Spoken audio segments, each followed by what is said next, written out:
Last month, Elon Musk issued a warning for Tesla investors. My advice would be don't look at the markets for the next 12 months. But since then, in spite of Elon's warning, the stock grew almost 50%. So, what could be that Elon sees that the market is missing? Today, I'll identify the macroeconomic factors that will impact Tesla, and I'll show what my rating is for the stock. By now, we all know that the current macroeconomic environment is unpredictable. With car prices at a record high, interest rates growing at a faster pace than ever recorded, and unemployment expected to grow, let's see how all these affect Tesla. But before we start, please note that I am not, and probably never will be, short Tesla. In fact, I have a bullish view on Tesla, but I need to make sure that I consider the short-term risks. Firstly, Tesla delivered 423,000 cars in the first quarter, growing 36% year-over-year. US remains the strongest market, as Tesla grew an impressive 40% year-over-year, making it the fastest growing car manufacturer in the US. Moreover, it is crucial to remember that Tesla reiterated its 2023 objective of delivering 1.8 million cars, and achieving this target will be absolutely crucial for the stock.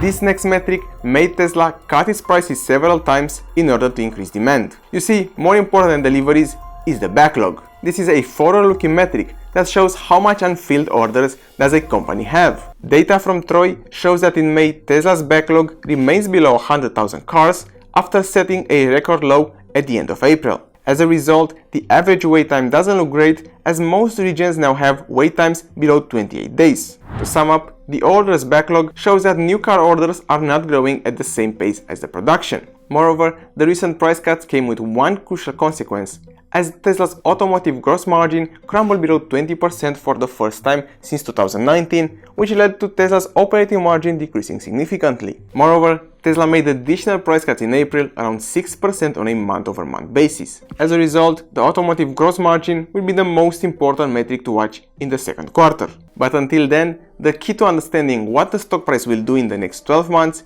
is to understand the reason for the slowdown in demand. Is this slowdown only for Tesla? Is it that people just don't like Teslas anymore? Actually, Tesla has just been voted as the world's most valuable car brand. So, then what's the real reason why demand dropped? You see, there's a lack of equilibrium in the auto market. Fed's recent actions had one clear objective, which is lowering inflation with no regards for the immediate consequences. There are three main factors that create this lack of equilibrium. Firstly, the US auto car prices are still at a record high because of increased demand. The inflation in the auto space is scary.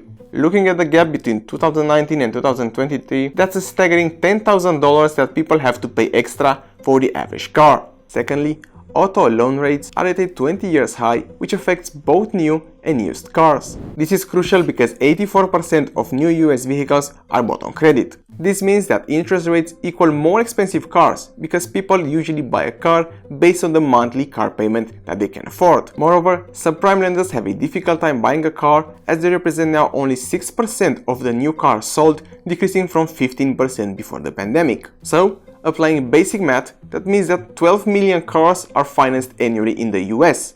And if 10% of these buyers on credit are left out, that's around 1.2 million people that can't afford a new car. Additionally, default rates grow at a fast pace, especially for young adults. However, in spite of the record high interest rates, an unexpected thing happened with the economy. As the consumer spending grew above expectations in April, the overall economy remains really strong. And while this would generally be good news, in this scenario it gives Fed another reason to keep the interest rates high for longer, or even make new additional rate hikes. Some analysts now estimate 2 additional rate hikes coming, which would further impact the auto industry. And guess who will carry all this burden?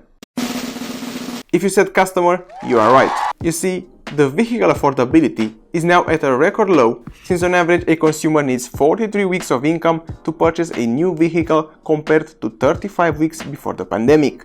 This means 2 full months of extra income needed to pay for a new car. So, we can sum up the affordability equation as high interest rates plus high car prices means lower consumer demand. However, considering all the reasons why the consumer is now weaker, when we're looking at the new car sales, things look surprisingly. Cox Automotive estimates that new vehicle sales have been shockingly strong in the US, growing 20% in May. But how is it possible that in spite of the macroeconomic environment and the record high interest rates, are we having such a strong car market? And the reason is that the supply is catching up. At the end of April, new vehicle inventories were at the highest levels in 2 years, growing 71% year over year. But is this a good thing? Well, higher inventories means that companies can now deliver the cars faster. So, the reason why demand seems so strong is because most of it comes from the past, when people wanted to order a car but they were forced to wait a couple of months for it. And that's where Tesla shines. Because of its incredible manufacturing, Tesla had the lowest waiting times for electric vehicles at the end of April. I expect the other car manufacturers to face the same slowdown in demand once their inventories catch up. But for now, Tesla's lower waiting times might persuade customers to choose a Tesla instead of waiting 5 months for an ID.4. To sum up, as inventory is normalized for many brands, demand is becoming the market driver. I believe that the key is in how severe the slowdown will be. And to try and estimate that, we can look at what economists are saying. Some economists now think that a mild recession will happen in the second half of the year. Using the yield curve as a leading indicator, the New York Fed now estimates a staggering 70% probability that a recession will happen in the next 12 months. In the scenario where even a mild recession materializes, Tesla will be affected because the car industry is cyclical. Purchasing a new car is a discretionary spending, meaning it is done by choice rather than by need, which always plummets in a recession. However, for the scenario where a severe recession doesn't materialize, the auto market is expected to remain robust. Cox Automotive estimates that annualized new vehicle sales will remain solid between 2023 and 2027 for the soft landing scenario. Lastly, before making a decision on the stock, we need to look at the valuation. Following its recent run-up, Tesla stock became 3 times more expensive on a PE basis from the beginning of the year. Given the uncertain macroeconomic environment and the extremely cyclical nature of the auto industry, I believe that for now it would not be wise to buy Tesla stock. If for any reason Tesla doesn't deliver on its 1.8 million cars target for 2023, or it is forced to make more additional price cuts, the earnings estimate will be lowered, which means that the stock price will follow. However, if the stock will drop again around $150, I'm keen to opening a position. To sum up, after Tesla's phenomenal run, I believe these macroeconomic factors that I highlighted will affect all car companies, and things will get much worse if a recession materializes.